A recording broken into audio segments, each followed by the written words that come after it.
Kleant.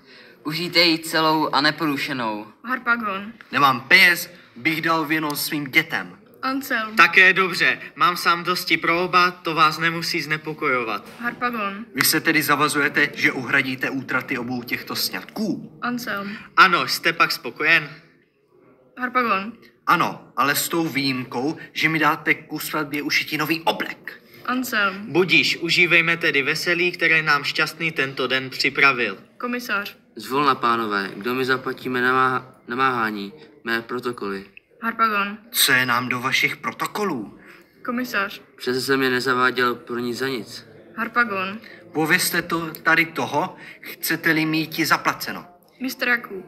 Běda, co počít?